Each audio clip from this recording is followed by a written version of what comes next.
This is the Mulligan Stew Podcast. I'm Terry David Mulligan. One of the great voices ever given to the world was Robbie Robertson's. Not his singing voice, which he would admit was not near as good as Levon and others, Richard. But he still carried on with a solo career. It was the songs that he wrote and left us with, and the songs that were crafted with him at the center. That's what he left us. We're repeating these interviews with Robbie because it was 47 years ago, November 25, 1976, that the last waltz took place at Winterland Ballroom in San Francisco. It was their last gig, and all their friends gathered. You know that. I think you know the story. One of the great documentary films, one of the great films ever shot, Martin Scorsese. And I watched it all unfold because I was there that night in the room. And I was just as interested in what Scorsese's team were doing with these huge canisters of film running up and down stepladders, and trying to count how many cameras he had working.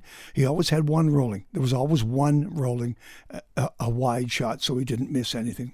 He still missed stuff. Anyway, I can play it in my head pretty well. I can hear the music, and I play it on the stew, of course. So in this, there's two segments. The second one will be about testimony, the book, and their influence on Dylan, etc. But also I'm going to ask him about three songs: Dixie Down, Cripple Creek, and The Wait, just for the record. And he'll talk about The Last Waltz right at the very end. In this segment, we're going to be talking about The Irishman, Once Were Brothers, the 50th anniversary of the band's first album, 1969, their influence on artists and other stories. Because the thing about Robbie is he was a storyteller from his roots on up. Please enjoy. And here are the stories as spun by Robbie Robertson.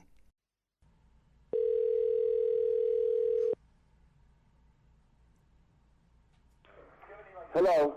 Hello, Robbie. It's Terry Mulligan. Hello, Terry Mulligan. How are you, man? I'm doing okay. Are you almost home? Yeah, I'm just finishing up in Calgary today, and I go back. I go back tonight. Well, all right. Let's do this. Okay. Thank you, and I appreciate it so much. You know what? I'm only doing this because it's you. Really? All right. Tell me about the book and what it did for you in writing it. I've been down this road a bit with my own journey, and I found that it changed me. It changed my opinions. It changed my opinion of myself and the people and the paths that I crossed. What happened to you? Any epiphany there? Well, it was writing this book, and I didn't know this going into it, but there was a tremendous sense of release in writing this book, because all of these experiences, all of these musical, historical events that I've been so fortunate to be on the front lines of, to revisit that and to follow that path again from that point of view. I wrote this book from the point of view of when it was happening. I didn't know what was going to happen next. Yep. I didn't know what was around the next corner. And so reliving it in that kind of way, I don't know, when I was done writing this book, I felt so much lighter. I felt like I said, like this tremendous release. And now that I've set these stories free, and to share with people, it feels really good deep down in the soul. It took a long time to get those words out. Well, it's a process, and I wasn't sitting down to just write this book. I had, over time, I had a lot of other projects that I was working on. So I was, in the beginning, I was in a discovery process Yep. of what I was going to do structure-wise. I wanted to make this like a cinematic experience that you could actually see it as I was writing it. So I had to, it wasn't just slamming it down, I had to find those particulars, and I had to address it in a way that it just felt right. Yep. It just felt like that I was getting the same kind of feeling from it when I would think that I'd written the tune, and it turned out pretty good. I needed to have that kind of feeling. What part of you? I'm just going to a gunshot here. What part of you of your makeup can be attributed directly back to Six Nations, your birth and your growing up there? What part of you still exists today? Well, it's still an extremely important place in my heart, and I'm in the midst of making some plans actually to go back there for a celebration that we're going to have, and it was the place that turned me on to music in a personal way. It wasn't listening to music on the radio. It was playing music in a room with my relatives. Yep. And it was the first time that my hands touched the strings of a guitar. And I thought, there's something about this. and I was so drawn to it. It's the place that I first discovered storytelling to be something that pushed a spark in my soul. Yeah. that lit the fire for this, that lit the fire for me to be able to write a book like this. Robbie, you went to school on the Hawks. You did. You were part of the band, of course, but you went to school. You soaked it up like a sponge, and it prepared you for that moment when you and the guys became the band. But only you could hear the music in your heads. Nobody else was going to be doing what you were doing. What told you in your heart, in your soul, that this was the road for you and this was the way to go? At that young, I was 16 years old when I started with the Hawks. And I was following a path. I didn't know where this path was leading, but coming from Canada, and I'm in the Deep South, I knew that I was on my way to the fountainhead, to where this music that I was so drawn to where it was born, and to be able to be learning, studying, getting better at what I was doing in the Mississippi Delta. Now, it felt like this is it. This is what my mission is. Yep. I thought I was on the path. But at 16 years old, you're just feeling your way along and hoping you don't mess up too much. So, I can't get too smarty pants about it or intellectual, because I really was just learning day by day. But something was drawing you. Something was pulling you along. And it all showed itself in the tunes that you wrote before, during, and after your time with Bob Dylan. And I'm going to ask you about those songs in just a moment. But here's a question, just straight off the top of my head. What effect did Bob have on you and the band? And conversely, what effect do you think you had on him? Well, in the beginning, it was very clear. It was very clear to us that Bob had limited experience in playing with a band, and and he was learning on the run too. Yep. And so every day that we had an experience in doing a concert and playing with him, just a little bit more came together. Like, because in the beginning, there was no beginning, middle, or end to the songs. You know, we didn't know when it was going to start and when it was going to end. So we just had to be on our toes. After a while, you know, Bob started to understand, you know, how we give one another signals, that we're on a wavelength, and that we speak to one another in an invisible language that you can hear. So he was learning that as we were going along, and obviously Bob was changing a lot of the rules in songwriting, a lot of the rules in music, and he was opening doors. And we were right there as those doors were opening. So we were like the first ones to be able to walk right in. And, you know, you couldn't help, you know, I mean, people that had nothing to do with him were highly influenced by his work. We were right there.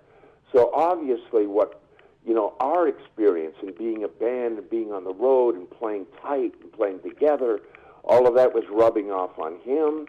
And as he was going along and he was making new discoveries too, it was rubbing off on us. Right.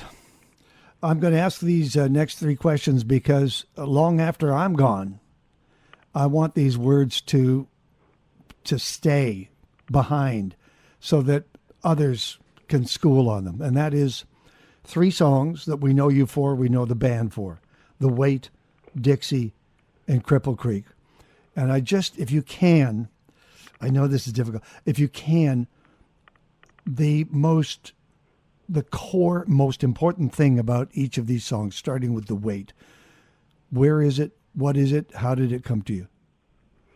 Well, you know, in these things, when songs come to you, some people say come through you, right, all of this stuff. The humble truth of this is it's all I could think of at the time. I wish, you know, now I was being influenced, which I've spoke about, you know, many times, that at the time I was going through, the Spanish filmmaker Luis Buñuel. I was going through a period of enjoying his movies and the surrealism in his storytelling and some thematic things in his films. That was happening, and also when it came at Big Pink, when it came time for me to really sit down and write songs for the band. Because, you know, in the past, whenever I had written songs, it would be like in the back seat of a car on the way somewhere, and I didn't have the atmosphere that I felt like that I was really doing something that I could do. I thought, we got to go in the studio tomorrow. Let me see if I could think of something. It's kind of like that. Which, when we were at Big Pink, you know, stuff, you know, was coming back to me from my first experience of going from Canada down to the Mississippi Delta. And the characters and the names and all of these things were swirling around. And this was the first time that I had the opportunity to unlock that box and open it up and let that mythology out. So that came out in The Weight as an example of that. And I didn't know if the song was even going to make the cut when I wrote it.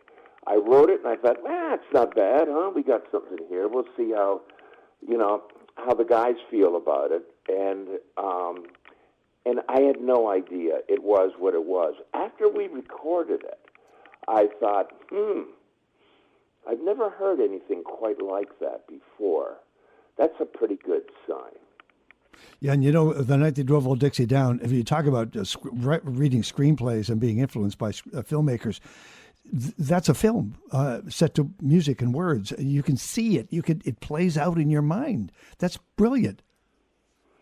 Well, once again, the idea that I was going to the South at 16 years old, the impression that it made on a 16-year-old, and how it lived up to what my imagination thought it would be.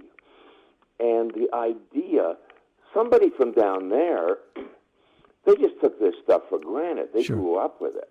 For me coming into that world with big, wide, innocent eyes, I thought, whoa, what a story. And the fact that when I went there, my connection to that world was from a Southern point of view. Right. Was from Levon and his family and Ronnie Hawkins and all of these characters down there. And it affected me so much that I couldn't help myself but write the night they drove Old Dixie down. And Robbie... A Canadian. And, yeah, of course. And Cripple Creek? Cripple Creek I was having some fun writing this. And when I played it for the other guys, everybody cracked up. And because sometimes, I would play the other guys a song, they'd think, whoa, that's pretty good. Uh-huh. Should I come in on this part? Or we would go to work on it. When I played them Cripple Creek, everybody just fell down laughing. And because of what happens in the story and the kind of realism in it and just using those terms to talk about, talk about some more inside things in all of that. So anyway, that was great. And when we sat down to play it, everybody was in the mood to do what we did on that song. After we recorded that song, again, I thought, I ain't heard that before. Do I have time for two more questions? Let me see, how are we doing here? Okay, let's make them quick. Okay. Last Waltz. I realize it's almost impossible to speak about that. Well, you can. You've been speaking about it for 20 and 30 minutes at a time. But there was that moment, and I think we'll agree, for me anyway, I'm in the audience, I'm your guest, I'm there because of you, and you're on stage. Four of the five band members are Canadian. Neil Young is on stage singing about North Ontario. Joni Mitchell is doing the vocals in behind. It's just pure, utter magic. And to this day, tears me up. Well, what a beautiful collaboration. What a beautiful thing in time and space for the band Neil Young and Joni Mitchell to be together. Talk about Canadiana. Hello. I'm so proud of that. And to this day, Neil and Joni are still dear friends of mine, and we catch up every once in a while, and it's a highlight. And now that you've survived all of this, truly you did survive all of this, ahead for you, will you become the filmmaker I thought you might be? Well, I've experimented in that area. I produced 2 movies, and I found out in that process there's too many cooks in the kitchen. There's too many people involved that you have to go through to get to the next doorway, to go through another doorway. All right. So I thought, you know what? If I hadn't have gotten into music at such a young age and had become addicted to playing music and storytelling, I might have turned out to be a film director. At this point, I love collaborating with Martin Scorsese. We do it all the time, and it's a complete joy. And there's some other filmmakers I work with, too. But I've got so much on my plate right now. I've got more book writing to do. I'm in the middle of a new record. There's a couple of TV series that we're in talks about. There's so many things going on right now, but I am going to write the follow-up to Testimony as well. Right. Well, you didn't get those 300 pages in there that I've read about, so that's a good start to another book. Oh, that's so nice of you to say. Thank you very much. Thank you, my friend. Okay, take care of yourself, Barry. I saw the Scorsese film, by the way, Silence. I loved it. Absolutely loved it. Oh, great. And that's your music? I worked on the music for it. I haven't seen the final movie of it, the final thing of what's in there and what we used and what we didn't and everything. Okay. So I'm looking forward to that. Thank you. Take care of yourself. All the best. Thank you. Bye-bye. Bye. If you're just joining us, this is Terry David Mulligan and our conversation with Robbie Robertson. What set it in motion? We'll replay these Robbie interviews till we're done. And it was because 47 years ago in San Francisco, the last Waltz took place. It was the last goodbye, the last hurrah for the band. They were there because their first ever gig was at the Winterland Ballroom. They had terrible reviews, and the band knew that they had sucked that night. So they decided, when they finished their careers, to go back to that same stage and show the audience what it was all about, and themselves. Here's a second conversation. This will finish this podcast. We're going to be talking about Scorsese film The Irishman, Once Were Brothers, the documentary about the band, the 50th anniversary of the band's first album being released, 1969, their influence on other artists, and just some personal asides. Hello, Robbie. Robbie Robertson has passed away, even though it's been over a week ago. It's pretty raw. And I've been reading comments from his friends all over the world, from the Rock and Roll Hall of Fame in Cleveland. They posted this. The architect and primary songwriter of the band, 1994 inductee Robbie Robertson, changed the course of popular music in the late 60s. Although born and raised in Canada, Robertson found poetry in America's history and mythology, and with a fusion of folk and rock and blues and R&B and country, his compositions embodied the genre that became known as Americana. Such songs as The Wait, The Night They Drove Old Dixie Down, and Up on Cripple Creek have become cultural monuments, thematically fusing the past with the present and having an immeasurable impact. I wish I could find all of my interviews with him, but I can't. Some are locked away in archives. Here's what I found in my conversations and my time with Robbie Robertson. This is the Mulligan Stew podcast. I'm Terry David Mulligan. Details at mulliganstew.ca. These are found interviews that I did over the years with Robbie. I miss the man. And I think we're all going to miss his voice singing these tunes and writing new tunes for the rest of the world. There are other interviews out there. It's just taking me a little too long to get my hands on them. They're in archives at the CBC and Much Music. Here's part of a conversation that we had. We were going to talk about his 2016 album Testimony, but also his 2019 album Cinematic. Hello, Terry. Hello, Robbie. Nice to talk to you again. Are you still out west there causing trouble? I am, in fact, on the very west coast in the Neuse Bay, and I am causing trouble, yes. Well, I knew I could count on you. Let me get on this. It goes like this, Robbie. Right at the tail end of Testimony, which I can still go back and reread anytime I want, you're actually talking to yourself and you say, what we have can never die, never fade away. That's what you wanted.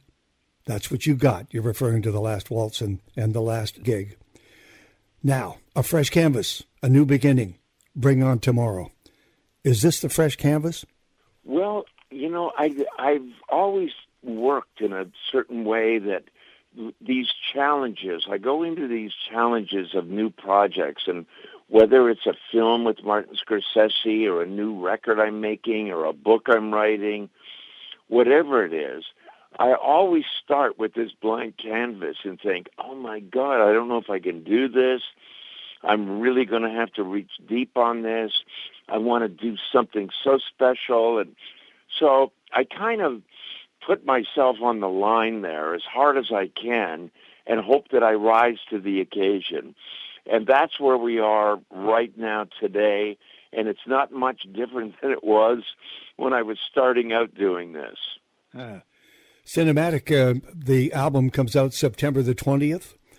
It's yes. But you created it. It's interesting. You created it in the middle of a vortex because you were writing music for Once We're Brothers, which we'll talk about in a second. A wonderful documentary. You were scoring The Irishman, the Scorsese film. You had the band's self-titled sophomoric album coming out or celebrating their 50th anniversary. All of this swirling about, but rather than confusing you, it appears as though it inspired you. It was something that I've never had this experience before, where all of these elements were feeding off of one another and actually inspiring one another. And what you mentioned earlier, it actually originated from my book, Testimony.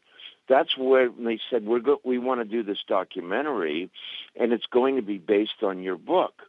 And I thought, oh God, that's great. That's great that this is coming to life in a way. So all of these things stirring around, and it very much influenced my writing on this album. Every one of these projects. Robbie, I started to play. I Hear You Paint Houses, which is really about the life of Frank the Irishman Sheeran, based on the book of the same name. And I love the line, "Shall we take a little spin on the dark side of town?" Can you explain the painting houses? Well, it's a mob expression, and and the book was named that. And while I was working on the music for the movie, I got fascinated by that title because it's like we don't know what that really means. And when we do find out what it really means, it means from one mobster to another, I've got a job for you. Yeah. And I hear that you can handle it. Yeah. And it means that, one of the mob people are asking a hitman if he'll do a job. And the paint houses, unfortunately, it's a splattering of blood. Exactly. So it's not... It ain't pretty. No. It ain't pretty, but it's powerful. I've been playing also, Robbie, Let Love Rain with Glenn Hansard sitting in with you. A reminder of John Lennon and his influence. Yep. Did you meet John? Oh, yeah. Yeah, I met him, when I was, playing with Bob Dylan first on the tour in 1966. That's when I first met John and the other Beatles, and then I met him, several times over the years after that, and we always had an interesting time hanging out too. He wasn't your run of the mill musician on the road. He was a deeper person, and I found him to be a really great guy, too. I can't wait to see the documentary. I've been screening documentaries all summer for broadcast film critics voting. Cannot wait to see Once We're Brothers. The song Once We're Brothers, the lyrics just crushed me, just hurt. Once we're brothers, brothers no more. There's a hurt in the song. You can actually feel it. It's there. Yeah. Yeah, well, the sadness of Richard and Rick and Levon no longer being with us, that they've all passed away, and you think, oh my, I never imagined this in my life. I never thought about losing these guys like this. And, when I sat down and I started writing a song and I was just kind of following where it was taking me, it took me deep inside this place, and because perhaps in the same time I was putting together this 50th anniversary of the band album, right? And it's really turned out quite beautiful, and it was very moving to revisit that music, and the fact that I was just thinking about the brotherhood and my relationship with these guys and the magic that we were fortunate enough to make together. I just miss them, with all my heart. You were writing music for the documentary. Did it need scoring? No, because there was so much in the story right. of music that's being used of songs that I wrote, and and there's a broad horizon of it. So it's it's a different approach. It's really just using the storytelling songs as score. By the way, I love this track, Dead End Kid, Robbie. I love it. It's you, isn't it? It's First Nations. It's the Jewish gangster family. It's you. Yeah, it's spot on. It's exactly what it is. And, it's that period when you're growing up and you've got all of these dreams and all this ambition and everything, and people are like, no, that's not going to happen. You're probably going to end up working down the road at the factory, or you're probably going to end up in jail, or that's what you're talking about ain't going to happen. And you have to overcome these obstacles, and you have to just get on that train, that leads you to the dream that you want to pursue. Are you proud of the way the songs from the band release of 50 years ago still play today, still hang in there, still engage the listener? I couldn't be much prouder of that. And the fact that this music has gone on to influence so much music and so many musicians. And I hear its influence on the radio with young bands and young artists all the time. And even working with somebody like Glenn Hansard on the, Let Love Rain that you mentioned. Glenn has told me, oh my God, this turned my world upside down. This made me want to reach for that place just like you guys did. And that's a very rewarding feeling. Is this music coming on the road, Robbie? No, I don't do that anymore. I did it in every possible way you can do it. Yeah. And my dance card is full. Okay. So I'm going to promote it. I'm going to do things to be supportive of this new music, and I'll probably do some TV shows and things like that. But the music will have to, live on its own. Bring on tomorrow. All right. I like it, Terry. Thank you, Robbie. Bless you. Thank you. Take care. Bye.